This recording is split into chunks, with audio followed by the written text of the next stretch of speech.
one way or another, whether the Constitution is going to be followed. Those people who say, well, don't be unrealistic.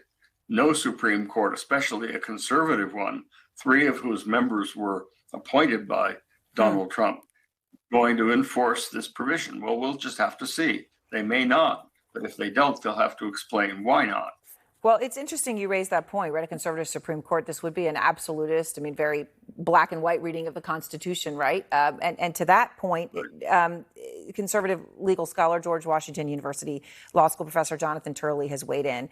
And he said something I want to give you a chance to respond to about why he thinks using the 14th Amendment against Trump does not make sense. Here he is.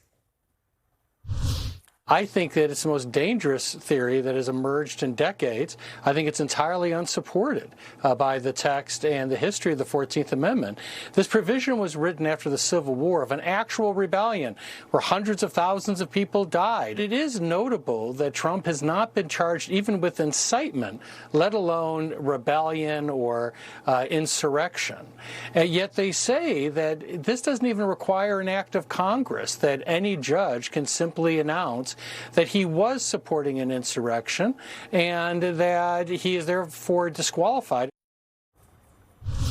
Several points there. Obviously, he's saying the context matters. Hundreds of thousands of people died in the Civil War, and that was why this was written, and that it would be inappropriate to use it in the context now. He does raise the point accurately that Trump has not been charged with rebellion, insurrection, or incitement.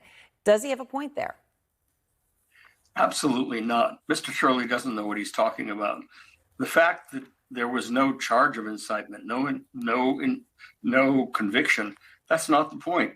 This provision was written specifically as an alternative, saying whether you're convicted or not, and they didn't expect people to be convicted under President Andrew Johnson after the Civil War. Whether you're convicted or not, that's a separate matter.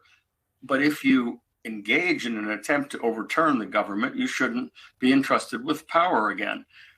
Now, he says hundreds of thousands of people died. How many have to die before we enforce this? There were several who died at the Capitol during the insurrection.